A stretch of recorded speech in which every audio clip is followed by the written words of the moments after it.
तस्वीरें इस वक्त आपकी टीवी स्क्रीन पर नजर आ रही हैं, यानी अब से ठीक 3 घंटे पहले की तस्वीरें, जब प्रधानमंत्री सीडीएस जनरल बिपिन रावत और थल सेना अध्यक्ष जनरल मनोज मुकुंद नरवणे के साथ पहुंचे थे और प्रधानमंत्री ने वहां पहुंच करके अलग अलग इलाकों का जायजा लिया है। मैप के जरिए यह समझा है कि एलएसी के किन किन इलाकों पर चाइना के साथ पिछले दिनों फेस ऑफ रहा है। यकीनन गलवान से लेकर के पैंगोंग तक के बारे में भी प्रधानमंत्री ने जानने की कोशिश की है। मैं बार बार एक ही बात कह रहा हूं कि 11,000 फीट की ऊंचाई पर, समुद्र तल से 11,000 फीट की ऊंचाई पर प्रधानमंत्री हैं, इसके बहुत मायने होते हैं। सैन्य अफसरों ने पीएम को हालातों की जानकारी दी है। लेह के आर्मी अस्पताल के लिए रवाना हो गए हैं प्रधानमंत्री नरेंद्र मोदी। इसी चॉपर से लेह पहुंचे। प्रधानमंत्री की बॉडी लैंग्वेज देखिए आप, उनके दाईं तरफ जनरल बिपिन रावत, बाईं तरफ जनरल मनोज मुकुंद नरवणे, हाथ जोड़ा, अभिवादन स्वीकार किया। कई सेना के जवानों ने उन्हें नमस्ते किया और अभिवादन स्वीकार करने के बाद प्रधानमंत्री आगे बढ़े। वहां पर जो फौजी हैं, जो फौजी ऑफिसर हैं, उन्हें हालात का जायजा उनके जरिए लिया। यह समझा कि जिस जगह पर वो खड़े हैं वहां से एलएसी के अलग अलग इलाके कितनी दूरी पर हैं, यह भी यकीनी तौर पर उन्होंने जानने की कोशिश की है। और आप ये देखें कि पूरा प्रोटोकॉल फॉलो किया गया है। इससे पहले भी हालांकि जब भी प्रधानमंत्री नरेंद्र मोदी ने सरप्राइज दिया, प्रधानमंत्री नरेंद्र मोदी का ये अग्रेशन है। आप ये समझ करके देखिए कि एक ऐसे वक्त में जबकि Sukhoi, MiG jet fighters, defence system को मजबूत करना, रशिया के साथ में डील को मजबूत करना, इजरायल से वो तमाम विस्फोटक बम लेना जो बालाकोट एयर स्ट्राइक के वक्त में हमने यूज किए, ये सब अग्रेशन है।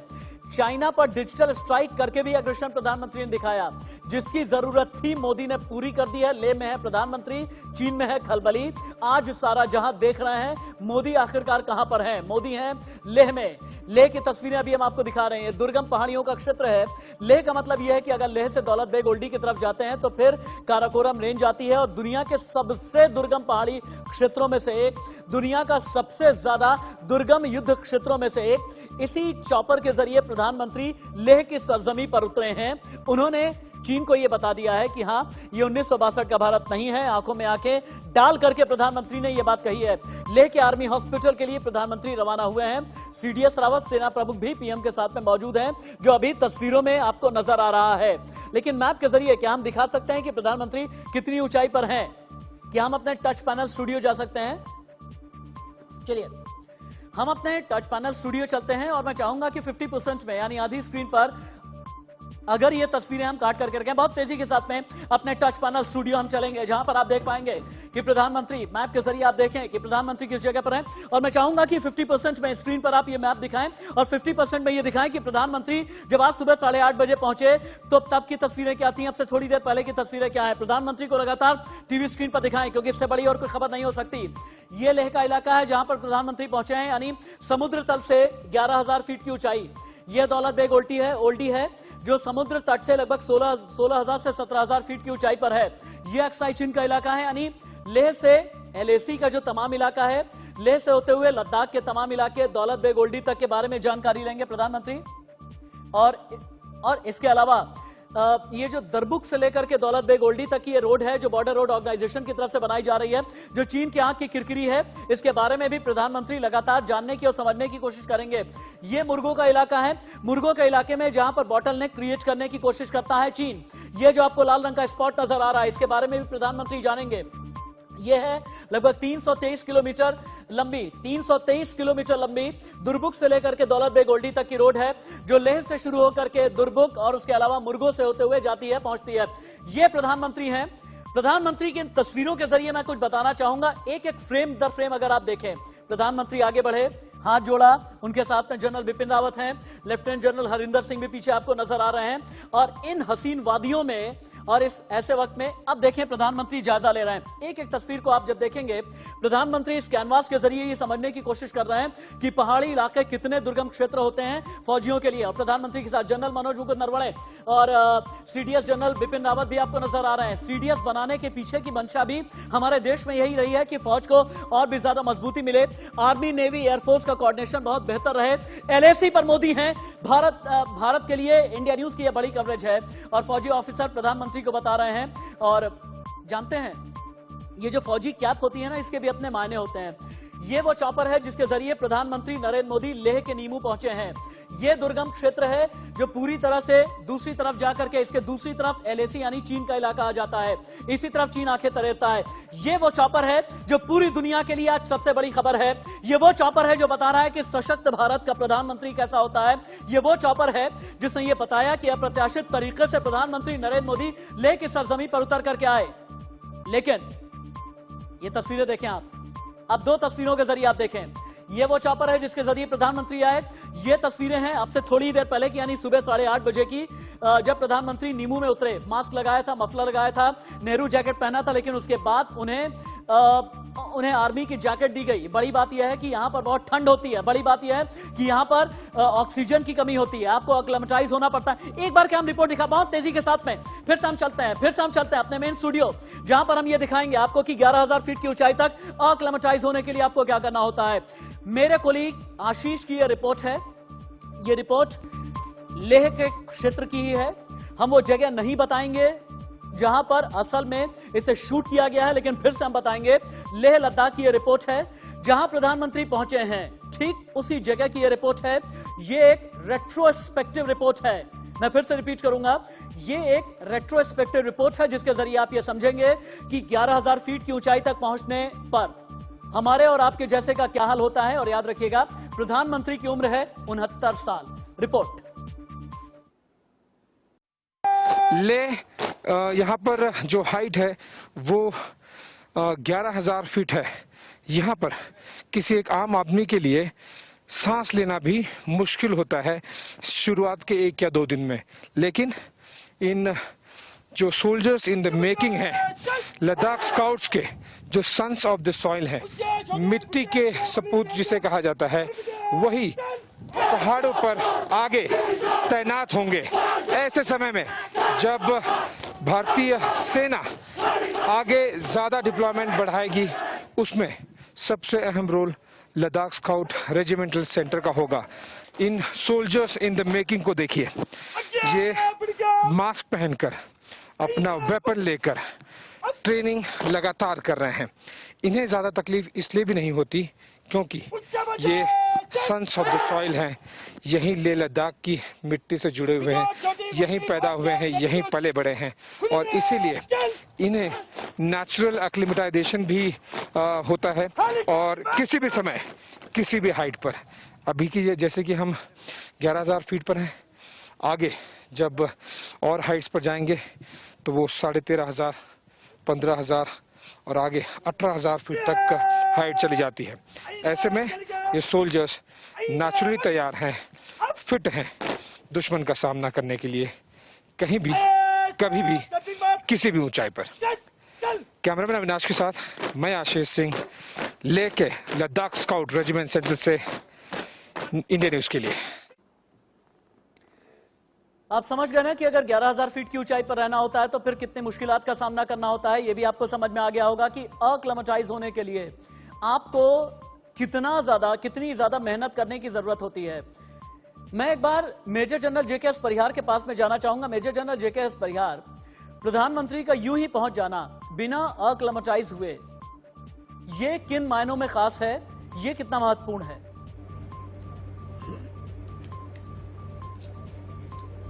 देखिए, बार बार ये एक्लिमेटाइजेशन की बात हो रही है। इस सारे प्रोसेस को हम लोगों ने मॉनिटर किया हुआ है। मैं आपसे एक्लिमेटाइजेशन पे भी कुछ आधा मिनट बोलूंगा और लेह के हॉस्पिटल के बारे में भी बोलूंगा, जो मैंने 1983-84 में पहली बार देखा, फिर 2011-12 में भी उसको देखा हुआ है। ये हॉस्पिटल जो है दुनिया का एक सबसे ऊंची हाइट पर बहुत ही बेहतरीन हॉस्पिटल है, जो पूरा सेंट्रल एयर कंडीशन तब भी था और सारी फैसिलिटीज उसमें अवेलेबल है। और ये भारतीय सेना के तमाम जवानों के लिए, चाहे वो ग्लेशियर हो, चाहे उधर ऊपर नॉर्थ जोन में है, सबके लिए एक बहुत ही ढांढस का और सपोर्ट का रहा है। एक्लिमेटाइजेशन की प्रोसेस उसी दिन शुरू होती है जब आप हाई एल्टीट्यूड में एंटर होते हैं। 9,000 फुट से ऊपर की हाइट को हम हाई एल्टीट्यूड कहते हैं। कारगिल द्रास 9,000 फुट के करीब है। लेह, नीबू कारू वगैरह जो है वो 10 से 11,000 फीट के होते हैं। तो जैसे ही आप वहाँ जाते हैं, पहला दिन आपका रेस्ट्रिक्टेड एक्टिविटीज का होता है, जिसमें कोई आप फिजिकल एक्सरसाइज नहीं करेंगे। आप या तो कमरे के अंदर ही रहेंगे या थोड़ा धीमे धीमे वॉक करेंगे। ले के बारे में कहा जाता है कि गामा मतलब पहलवान और लामा मीन्स जो वहाँ के जो प्रीस्ट होते हैं। So don't be gamma in a land of lama. तो वहाँ पर धीरे धीरे एक्टिविटी, जब तक आप हाई एल्टीट्यूड में एंटर नहीं करेंगे एक्लिमेटाइजेशन नहीं होता है। तो पहला दिन ये होता है। विजिटर्स जो जाते हैं वीवीआईपीज वगैरह, उन पे इतना टाइम नहीं होता है, तो वो एक्लिमेटाइजेशन की प्रोसेस को बाय एंड लार्ज इग्नोर करते हैं और 4-6 घंटे में वापस आ जाते हैं। पर हेल्थ रिस्क उसमें बढ़ती है, मैं इस बात को अच्छी तरह से मानता हूँ। आइडियली तो ये होता है कि प्राइम मिनिस्टर या इस तरह के जो सारे देश की ही नहीं सारी दुनिया की अमूल्य संपत्ति है, उनका स्वास्थ्य न केवल हमारे लिए बल्कि पूरे देश के लिए, पूरे विश्व के लिए बहुत ही अमूल्य है, वो एक दिन कम से कम पहले जाके वहाँ पर कॉन्फिडेंशियली रहें और अगले दिन जाके मिले, तो मैं समझता हूँ वो बहुत ही अच्छा होता है। तो एक्लिमेटाइजेशन वहीं जाके इसमें पॉसिबल है और दूसरी जगह पॉसिबल नहीं हो पाता है। आप बेफिक्र रहिए, इंडियन आर्मी बहुत सशक्त है, प्रधानमंत्री बहुत अच्छा कर रहे हैं। ये संदेश उन्होंने, जैसे मैं बार बार कह रहा हूँ, इंडियन आर्मी बहुत जोश में भी है, इंडियन आर्मी बहुत जोश में भी है। मेरे कोलीग आशीष अभी कुछ दिन पहले ही लेह स्काउट से बात करके आए हैं, जो ठीक इसी जगह ट्रेन भी होते हैं, इसी जगह तैनात भी होते हैं। लेह स्काउट के साथ बातचीत में कैसे उन्होंने जब पूछा हाउ इज द जोश, तो पूरी इंडियन आर्मी ने कहा हाई सर। और आज भी जब प्रधानमंत्री पहुंचे हैं, तो फिर जब हमारी फौज से ये पूछा जाएगा हाउ इज द जोश, यकीनी तौर पर सुपर हाई जोश हो गया होगा। आशीष की एक और रिपोर्ट देखें।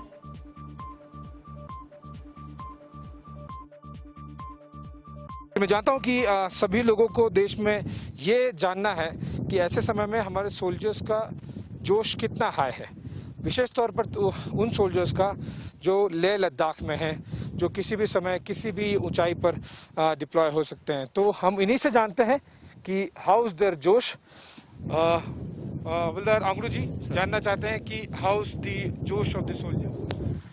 हाउ इज द जोश, हाउ इज द जोश, हाउ इज द जोश,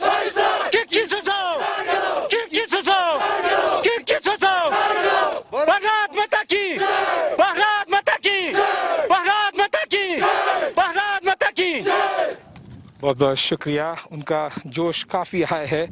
भारत माता की जय से पहले आपने जो बैटल क्राई, जो वॉर क्राई आपने सुनी लद्दाख का स्काउट्स की सो सो लार गिलाए, इसका मतलब है विक्ट्री टू गॉड, ईश्वर की जीत। तो हमारे सोल्जर्स जो कि लेह लद्दाख में तैयार हैं, वो तैनात होने के लिए किसी भी ऊंचाई पर, किसी भी दुश्मन के सामने, किसी भी समय।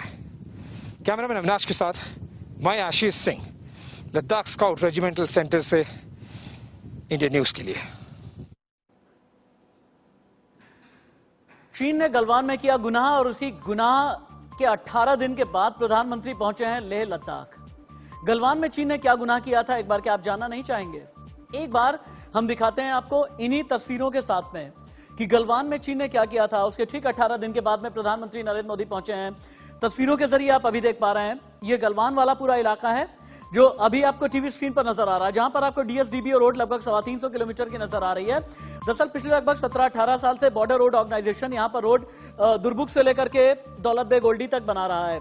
दुर्बुक से दौलत बेग ओल्डी का मतलब यह है कि लेह से लेकर के दौलत बेग ओल्डी तक पूरा ट्रांसपोर्टेशन किया जाएगा और कराया जाएगा हमारे सैनिकों का। प्रधानमंत्री की तस्वीरें लगातार टीवी स्क्रीन पर डाल करके रखें, कोशिश ये करते रहें।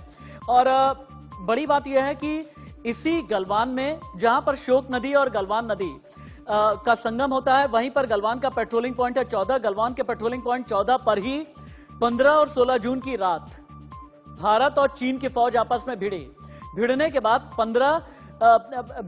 20 हमारे जवान शहीद हुए और चीन के 45 जवान हताहत हुए थे। और उसके ठीक 18 दिन के बाद प्रधानमंत्री नरेंद्र मोदी पहुंचे हैं। ग्राफिक को जितना ज्यादा हो सके बदलते रहें ताकि और भी ज्यादा हम ग्राफिकल इनपुट अपने दर्शकों के लिए देते रहें और उन्हें हम तब पहुंचाते रहें।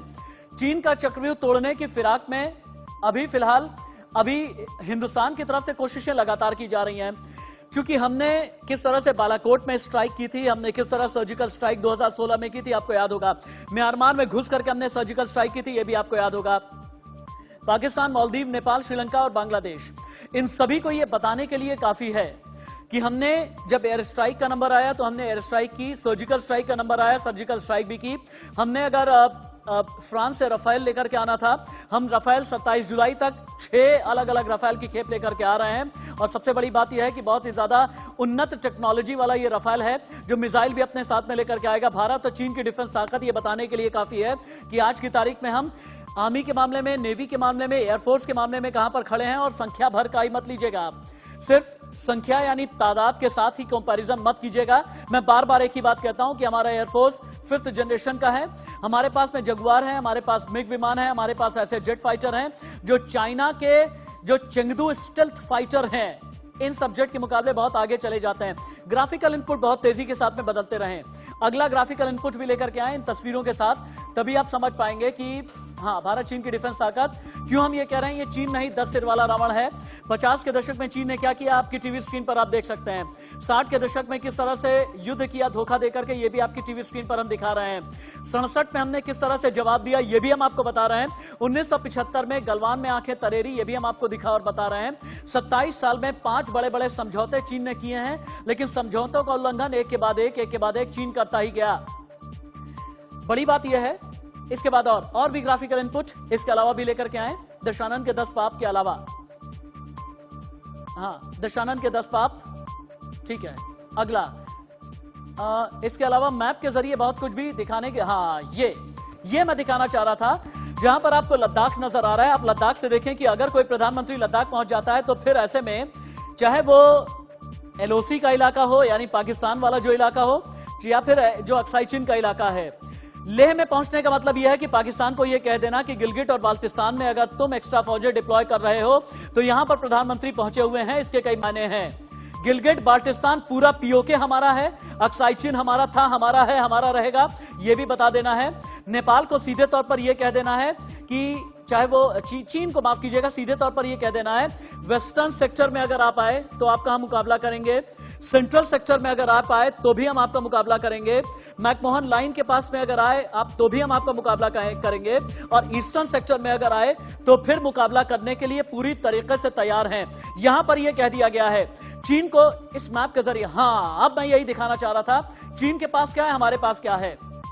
चीन के पास है चेंगडू J-20, इसके बारे में मैं बताऊंगा। हमारे पास है मिग 29।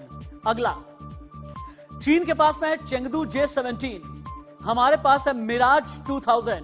अगला चीन के पास में है चेंगडू J-10, हमारे पास में है जगुआर। चीन के पास में है चेंगडू J-7। ये जो चेंगडू आप सुन रहे हैं ना, ये पूरी एक सीरीज है जो चाइना अपने यहां ही बनाता है, इसकी पूरी मैन्युफैक्चरिंग चाइना ही करता है। ये जो आपको Su-27 नजर आ रहा है और Su-30 MKI, ये रशियन मेड है। मैं फिर से कहूंगा, हमारे पास में रफेल आने वाला है जो फ्रांस मेड है, और चीन के पास में है Su-35S। हालांकि चीन ये कहता है कि जो Su-35S है, इसका नाम चीन ने अपनी सरजमी पर लाकर के बदल लिया है और ये कहता है कि Su-35S बहुत ही ज्यादा उन्नत टेक्नोलॉजी वाला है। यहाँ पे चेंगडू J-20, J-17, J-22 इनको भी लेकर के हमेशा ही घमंड में चूर रहता है, लेकिन ड्रैगन है लूजर, क्योंकि ये 4th जनरेशन के जेट फाइटर्स हैं, हमारे पास 5th जनरेशन के जेट फाइटर्स हैं।